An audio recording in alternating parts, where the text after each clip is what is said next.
Morning routine tayo mga kanegro, pero bago yan, intro muna tayo.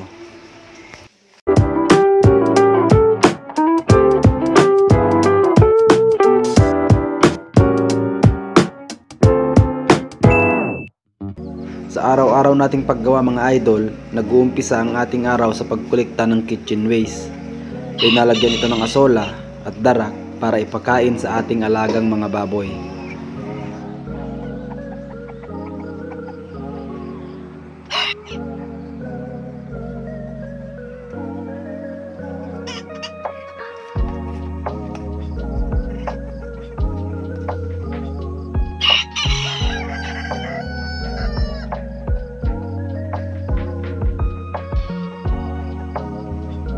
Ang pagkain ko sa ating mga alagang baboy mga kanegro ay puro organic. Hindi ako nagpapakain mga idol ng commercial feeds. Kaya yung mga baboy natin mga idol, expected na masarap yung karne nila pag kinatay natin. Nangangamoy pang birthday yung mga to mga idol. Kaninong birthday kaya matatapat yung mga to?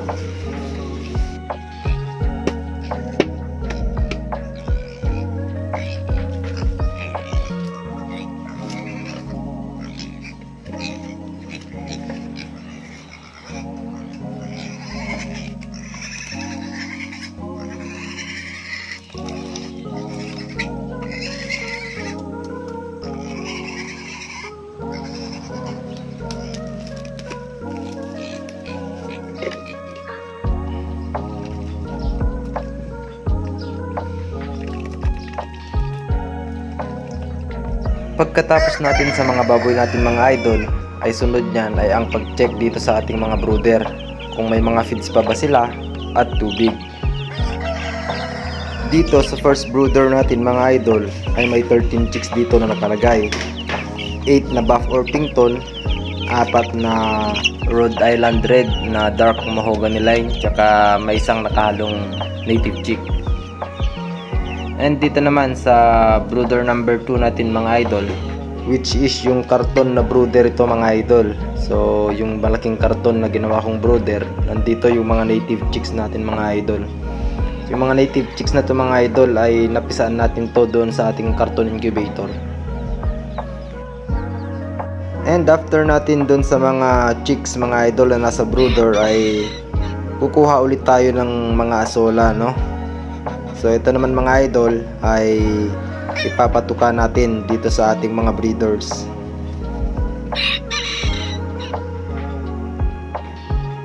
Yung asola mga idol, haluan natin ito ng 2 sukat lang dun sa ating sukatan.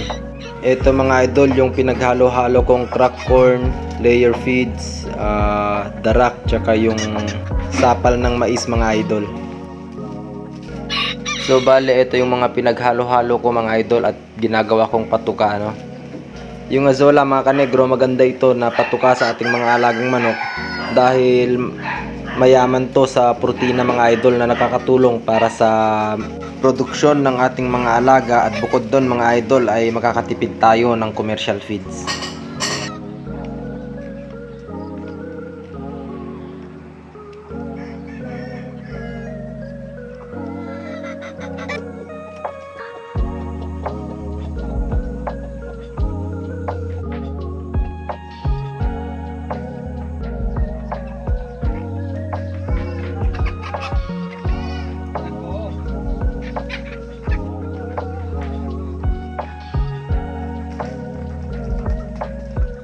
Ayan mga kanegro, after natin sa ating mga manukan naman, sunod natin yung ating mga rabbit.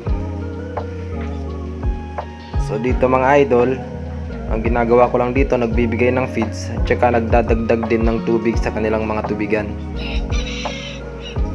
Ayan, lagi kong inuuna si Marisol mga idol, kasi kapag siya yung nahuhuli, ginangat-ngat niya yung cage niya at nasisira. May 8 dating anak yan mga idol, ngayon 2 na lang yung natitira. Gawa ng nagkandahulog-hulog yung kanyang mga anak mga idol at kinakain naman ng aso. Ang pagkain ko naman dito sa alaga nating mga rabbit mga kanegro ay ang Chexer feeds. Ang sukat ay kalahati ng bote ng Coke Sakto mga idol. So sapat na yun sa bawat isa sa kanila mga idol. Ngayon dun sa may mga anak mga idol, kalahating sukat pa rin dun sa Coke Sakto kasi hindi pa naman ganun kalakas kumain yung mga kids nila mga idol.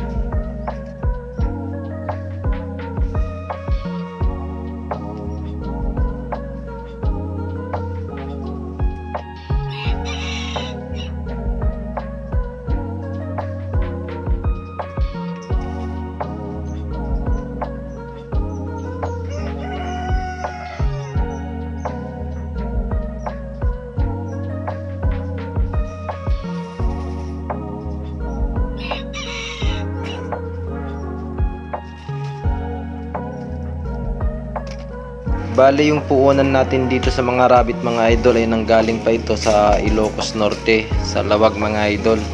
Doon po kami nanguha ng aming mga breeders. So sa ngayon naparami namin sila. Dati po trio lang po yung kinuha namin. Ngayon may 6 na tayong mga breeders na babae tsaka 2 lalaking rabbit mga idol. At yun ngayon yung inaalagaan natin.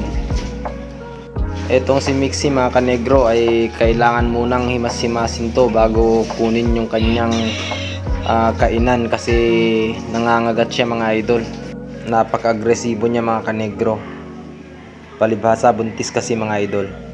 So ayun lang mga kanegro, yan po yung daily routine natin dito sa ating backyard ano. Nagsimula sa pagpapakain ng baboy, pag-check ng mga brooders, yung mga sisiw natin, ang pagpapakain sa ating mga breeder chicken, at sunod niyan mga idol ay yung pagpapakain sa ating mga alagang rabbit. Hanggang dyan lamang mga kanegro. Peace out and happy farming.